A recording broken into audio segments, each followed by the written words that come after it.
તો સ્વાગત છે મિત્રો ફરી એકવાર નવા વિડીયોની સાથે। મિત્રો અમે અત્યારે જઈ રહ્યા છીએ માતાજીના મંદિરે અને મિત્રો ગામડામાં કેવી રીતે માતાનું દર્શન થાય એ આપણે આ વિડીયોની અંદર જાણીશું।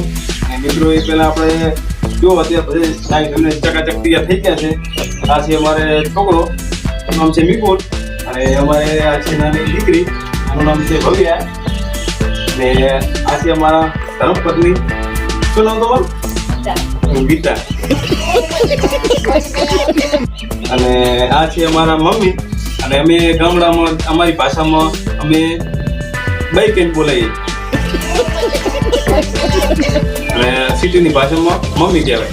તો મિત્રો વિડીયો સુધી બન્યા રહેજો, તમને માતાજીના દર્શન કરાવીશું। અને ગામડામાં જે બનાસકાંઠામાં જે પૂનમના દિવસે માતાજીના મંદિરે બધા લોકો દર્શન કરવા જતા હોય છે। તો આવો મિત્રો આપણે સાથે મળીને દર્શન કરીએ। વિડીયો સુધી બન્યા રહેજો।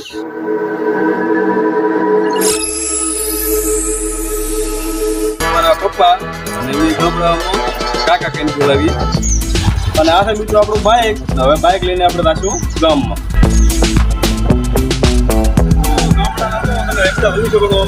ગામડામાં કાચા માર્ગ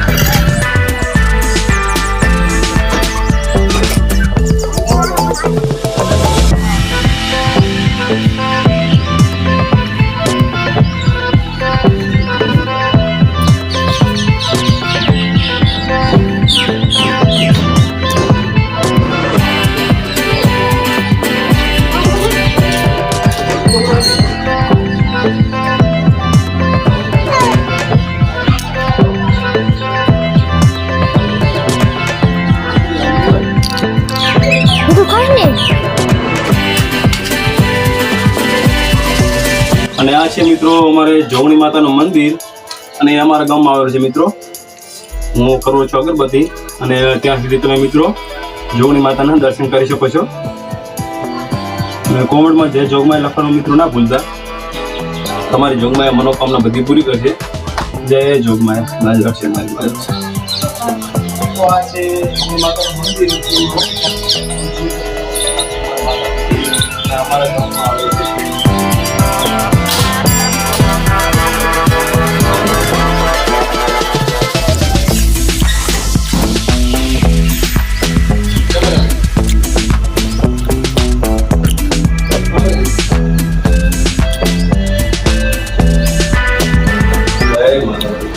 અને આ છે મિત્રો અમારે ચાવણ માતા તથા ગંગા મહારાજનું મંદિર, તમે દર્શન કરી શકો છો।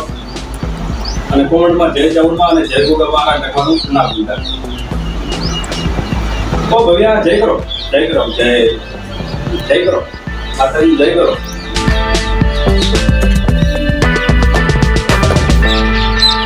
જય ચાવણ માતા।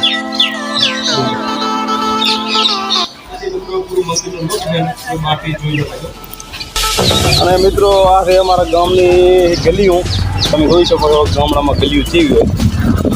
અને આ બાજુ છે અમારે રામ મંદિર, આ બાજુ રામ મંદિર છે।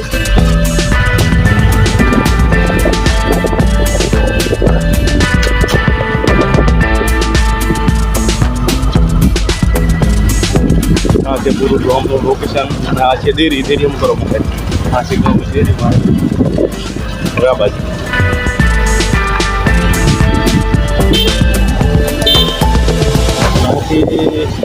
હવે અમારા રતનભાઈના મંદિરે અમારા ગામની નજીક નેસડી સિંગલપટ્ટી પર આવેલું છે માતાનું મંદિર। તો ત્યાં જઈને દર્શન કરાવું।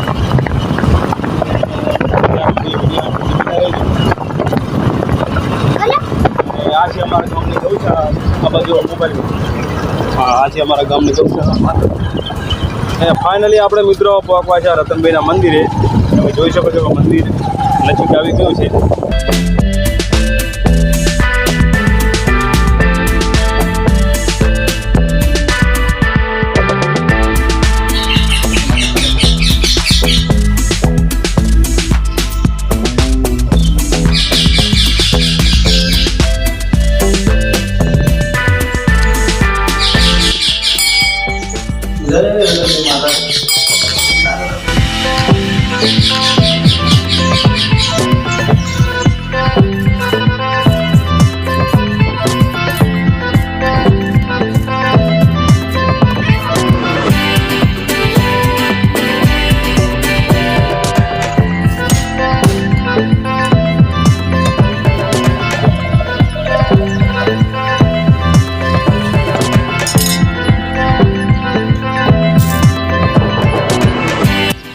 સારું નીકળ્યું છે મિત્રો.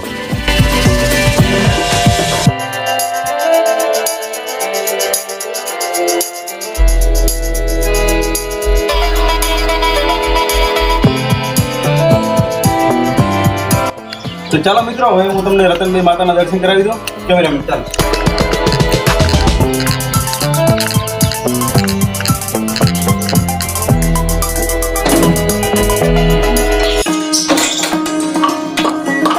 આ છે અમારા રતનભાઈ માતાનું મંદિર. અને મિત્રો અહીંયા 200 વર્ષ જૂનો ઇતિહાસ છે માતાનો. કે ઠાકોર સમાજની દીકરી જે રતન નામ હતું ને આ જગ્યાએ મિત્રો 200 વર્ષ પહેલાં આ જગ્યાએ સમાઈ ગઈ હતી. અને એક વાર મિત્રો માતાએ ઘણા પરચા આવ્યા અને અત્યારે તમે જોઈ શકો છો કે બાજુમાં મોટું મંદિર પણ થઈ ગયું છે. માતા અહીંયા પૂજાય છે મિત્રો. અહીંયા જે કોઈ માતાના માનતા માને કે કોઈને પથરી હોય તો મિત્રો પથરી ગમે તે હોય ને તો પણ માતાની માનતા રાખે ને ટેક રાખે, શ્રદ્ધા રાખે તો પથરી પણ નીકળી જતી હોય છે. અને ઘણા લોકો મંદિરે પથરી પણ મૂકી જતા હોય છે. અને કોઈને બાળક ન થતું હોય, નિસંતાન હોય તો મિત્રો પણ અહીંયા માતાને ટેક રાખે તો તેને 12 મહિના અંદર એ પણ સારું પરિણામ આવે છે.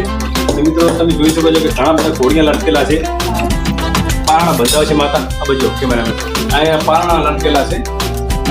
ઘણા બધા લોકોને અહીંયા માતાએ પરચા આપે છે અને પારણા બંધાય છે. એટલે મિત્રો પારણા અહીંયા માતાએ મૂકી જાય છે. શ્રીફળ ચૂંદડીને પારણા, આ બાજુ પણ પારણા તમે જોઈ શકો છો. આ બધા પારણા પડેલા છે, આ ખુલેલે એટલે મૂકેલા છે ખાલી. ઘણા લોકોની માનતા માતાએ પૂરી કરી છે અને અહીંયા બધા માતાને મનોકામના પૂરી કરે એટલે એની મૂકી જાય છે માતાને. તો અમે 1 મહિના પહેલા અહીંયા રતનભાઈ માતાએ માનતા માની લીધી.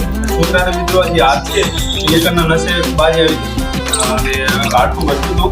એટલે મિત્રો હવે માતાએ માનતા માની અને અત્યારે જો કમ્પ્લીટ હાથ થઈ ગયો છે. કેમેરામેન જો અત્યારે હાથ કમ્પ્લીટ હાથ થઈ ગયો છે. એટલે મિત્રો અમે અત્યારે માતાએ માનતા પૂરી કરવા માટે આવ્યા હતા, શ્રીફળ વધારવા માટે. એટલે મિત્રો ઘણા લોકોની માનતા પૂરી કરવા લોકો આવતા હોય છે, જે શ્રદ્ધા રાખે એનું માતા કામ કરતી હોય છે. અમારા કેમેરામેન તમે જોઈ શકો છો, અજયભાઈ ઠાકોર અમારા કેમેરામેન. તો મિત્રો તમને અમારો વ્લોગ કેવો લાગ્યો? જો વ્લોગ સારો લાગ્યો હોય તો વ્લોગને લાઈક કરજો અને કોમેન્ટમાં જય રતનભાઈ લખવાનું ના ભૂલતા. અને આ ચેનલ ઉપર ન હોય તો પ્લીઝ અમારી ચેનલને સબસ્ક્રાઈબ કરજો. અને ફરી મળીશું નવા વ્લોગ સાથે. તો દરેક મિત્રને જય માતાજી.